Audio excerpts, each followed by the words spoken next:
Welcome to USBC's PBA Experience. This is your chance to compete on the same lane conditions faced by us on the PBA Tour. I'm Chris Barnes along with PBA titleist Wes Malai. This week's challenge is the Shark pattern. This long pattern was the lowest scoring pattern on tour last year. It's 44 feet, and you can see from the graph that the long oil combined with the oil on the outside boards will make you play deep inside from the very first shot. You won't get to lay down the ball any further right than the 10th board, and you may be playing as deep as 25 from shot 1. Wes, you've had a lot of success on this pattern, including almost shooting 300 in Denver last year. How do you like to play this pattern? Well, Chris, generally I like to play this pattern farther in on the lane. With it being a longer oil pattern, you know, your ball has to stay closer to the head pin, because if it gets too far away, it's not going to get back to it. Well, now with your rev rate, it's not so hard to play in. You know, us mere mortals sometimes have to play further right. Where do you talking about for you? I'm going to start farther left, about 20 to 25, even on my first shot, and sometimes it even gets deeper than that. Well, now for the rest of us, I have to start maybe a little further right than that, and have to be somewhere between 15 and 20, and other people may have to play even further right and play in the track, if the surface will allow. An older wood surface might let you play out there. Absolutely. Even players like myself with a higher rev rate, if the track is hooking enough, we can get out there also. Now, do you find with this longer pattern, where does the transition occur, in the back of the lane or the front of the lane? Well, it's going to seem like it's in the back part of the lane, even though it's probably in the front part of the lane, because you know, with this pattern being a longer well, we tend to use stronger bowling balls to get it to read the lane. So with the stronger bowling balls, it tears up the front part of the lane. So the front starts to hook a little bit and the back gets really tight. So anything really right at the 3-pin is in trouble. I would have to agree with you there. Well, let's go to tape here, and this is of Denver, and this is your 11th shot of the 300 game. Yeah, as you can see here, that was obviously pretty pure shot. So, you know, that was a little bit inside, but on this pattern, that's where your mistakes are going to be.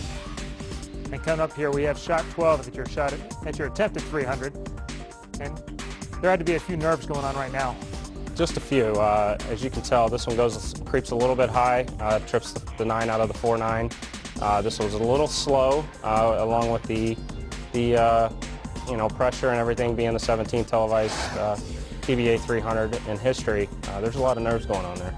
Yeah, but the mistake has to be left there on this pattern. With 44 feet, you're not going to get any help, you know, from the right, and we'll see that on the very next shot. This is your first shot from the next match, and it does get going right.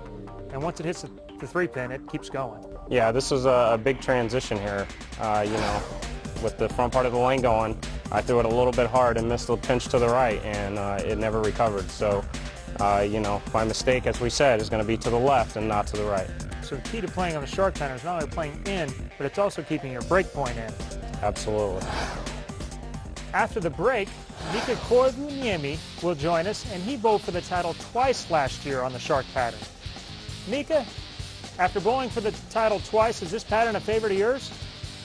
Chris, it's not my favorite pattern, but it's one of my on-off patterns. I do well once in a while, and some weeks I'm not even close. So, but I've been able to bowl 3 times for the title of that pattern, so I have to say it's a good pattern for me.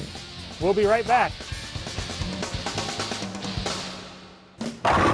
70 million men, women, and children enjoy America's #1 participation sport, bowling.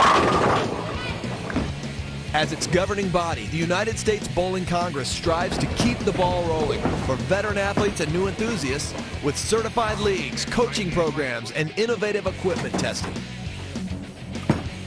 Join the momentum of America's favorite participation sport. Bowl with us.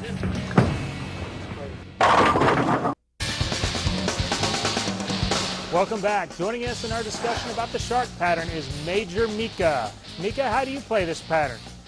I play like most of the guys. I started about 15 and keep moving a little bit left, but my first move is not usually move left before I start to loft. Yeah, you are one of the best guys at loft on tour, that's for sure. How long do you get before you have to face this transition? A couple of games? Yeah, it's usually game and a half. Depends what kind of surface we play and what kind of ball surfaces guys are using. And then what kind of surface do you have to use? I usually use quite strong surfaces, and I like to use a lot of brand new surfaces or just sanded surfaces, so there's not too much oil in the bowling ball. Well, that doesn't surprise me. You Scandinavian bowlers can't really hook it that much anyway. I have to use a lot. Let's go to the tape that we have from the same show that Wes was on, where you guys bowled for the title. And this first shot, just like you said, you're playing actually playing 18 or 19, and that one's 10 straight back. Yeah, that was a great shot, and those are things what you like to do in the show. Now this next shot, looks like you get it going a little bit further right, and it comes back just enough to tickle him. Yeah, I still have enough rev rate, you know that. Can he keep up with you, Wes, on this? I'm trying to actually catch up and match up with him. Well, in this last shot, it looks like you're yelling Keshta about halfway down the lane. This one starts hooking pretty early, goes through the nose for a split. Yeah, that was 9 frame, and I was thinking to move left, but I did not, and it cost me the title. That was a great move for you. I think you think so that way.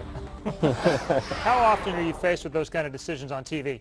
It's every show. You know it's going to break down, and because the lights and heat and everything else, you know it's going to break down faster, and I made mistake and I pay for it. Well, Wes, you and Mika are 1-1 now on TV.